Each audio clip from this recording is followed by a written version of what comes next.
Hello, I'm Julia Fisher and you're listening to The Olive Tree, the programme that brings you news and interviews direct from Israel and the Middle East to share some of the stories of what God is doing there today. On today's programme, we hear more from Kristina Kayser, a nurse who volunteered to help with Shevet Achim, an organisation in Jerusalem that brings children from nations surrounding Israel, Islamic nations, into Israel for urgent heart surgery.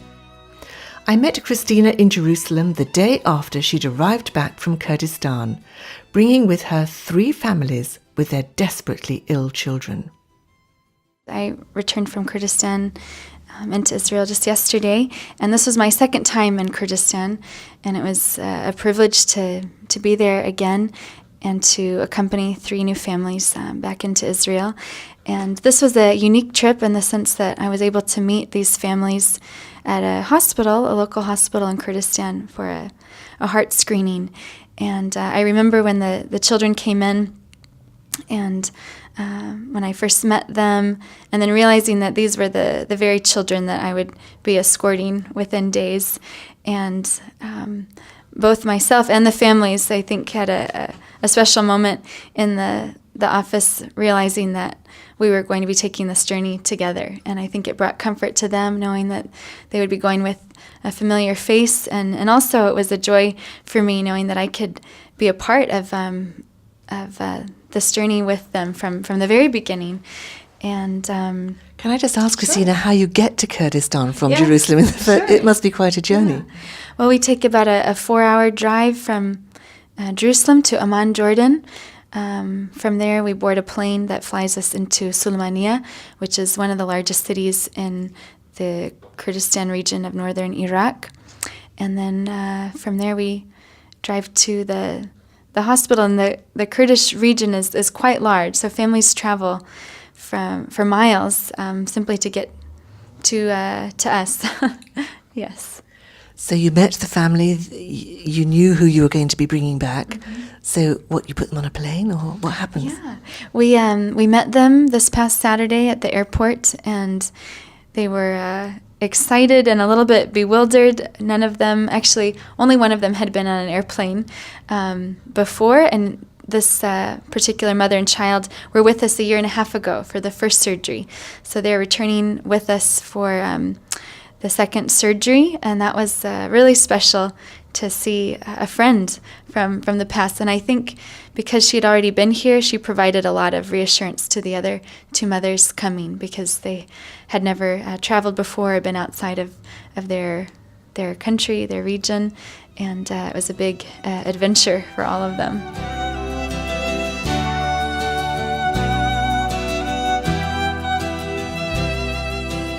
Just describe a little bit about the families themselves and the fathers and what they do. And Yes.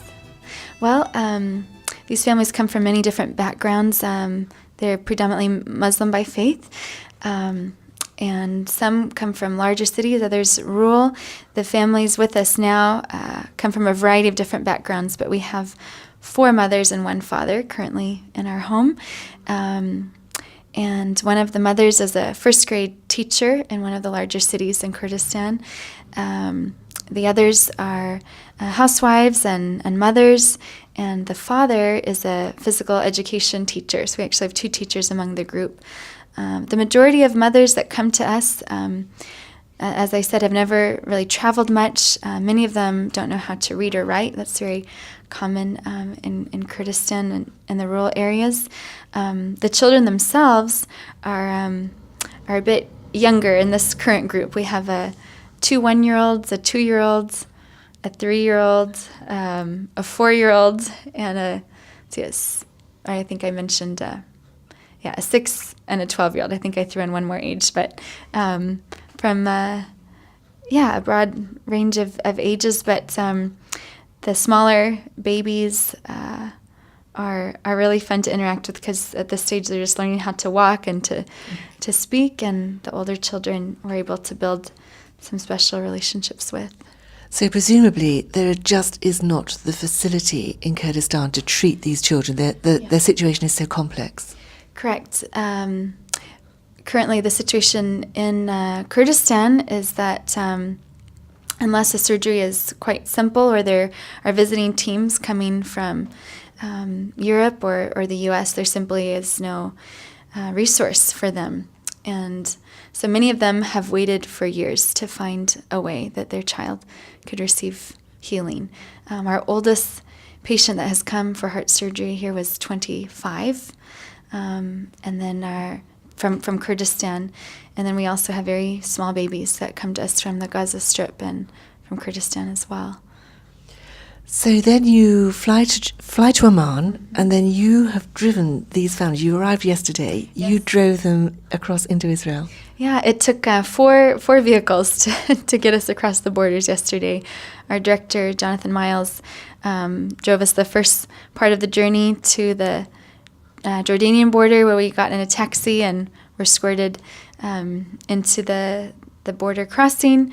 From there, we took a bus across the Jordanian border into Israel, where one of our Shevet staff members was waiting with a van to drive us to Jerusalem. So our journey yesterday was about 6 hours on the road, with another 2 to 3 hours in the border offices. So it was a long And these children are sick children. They are, yeah. The ones that I escorted yesterday, praise God, are in stable condition. But I've brought children across the border in need of oxygen and direct transportation to the hospitals, and that can be a daunting thing. So this morning, just as we sit here, these families are on their way to see the consultant in Jerusalem. Yes, they are driving to the hospital in Tel Aviv, Wolfson, for their first day of exams and assessments. So today is a very big day, probably a tiring day. So I imagine these families will need the next few days to rest after several days of travel and testing.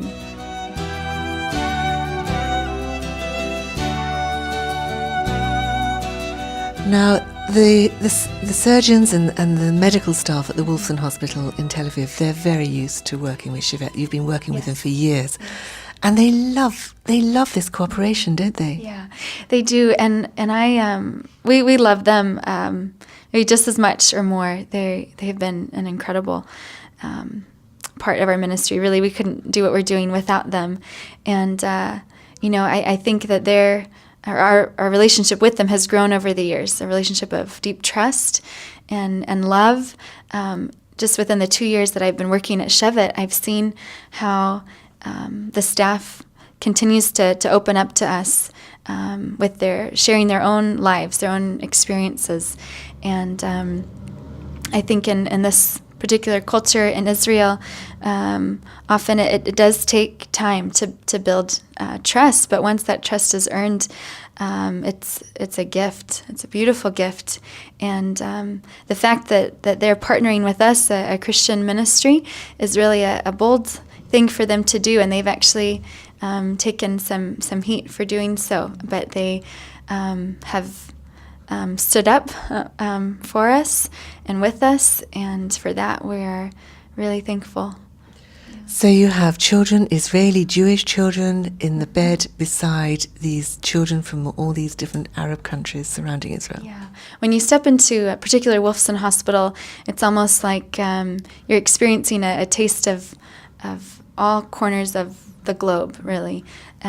This hospital treats Israeli children as well as bringing in children from Africa, from South America, from Eastern Europe, as well as the Gaza Strip and Kurdistan. So just traveling from room to room, you really get a glimpse of the nations that God is drawing here.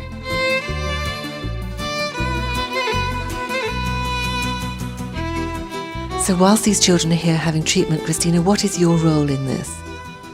My role as a nurse, it's helping care for the children before and after their surgeries and making sure that they're healing well after their surgery, that the mothers know how to care for them, that their medications are being taken properly, and that they're really adjusting well to this new heart, this mended heart that they've been given.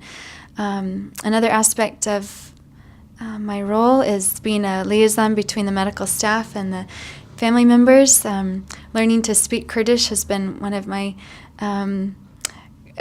most challenging and yet most enjoyable tasks here, and I'm really thankful for the ability to communicate with these families in their heart language, and also being a source of comfort and encouragement. The hospital is a very intimidating place for not only the children but the parents as well, and really seek to be a source of strength for them, and showing them that our hope and our strength comes from the Lord, and that we love them because He loved us first, and that's really what we want them to know while they're here. And then when it's all over, do you take them home? That isn't usually the case. Typically, I have to stay here in the home with the other children, but our director, Jonathan, takes them back across the border into Jordan, sees them safely onto the plane, and then they're met by their family on the other side in Kurdistan. But our time with them here, even though it may be brief in the scheme of time, it's sweet. And this past trip into Kurdistan, I was able to see about 20 of the families that have come to Israel in the past years for surgery. It was a sweet reunion. So our relationship doesn't end here once they go home, and we're hoping that we'll continue to build these relationships with the families even after they leave Israel. Kristina Kayser, a nurse from America who is working in Jerusalem with Shevet Achim. And we'll hear more from Kristina on next week's programme. You're listening to The Olive Tree with me, Julia Fisher. And the Olive Tree Reconciliation Fund is a Christian charity based in the UK that supports the needs of both Jewish believers and Arab Christians living in Israel and the wider Middle East. If you would like to know more about our work and receive our free bi-monthly newsletter, please either visit our website, olivetreefund.org, or write to me, Julia Fisher, at the Olive Tree Reconciliation Fund, PO Box 850, Horsham, RH12 9GA in the UK. Join me at the same time next week for another story from the Olive Tree. Until then, goodbye.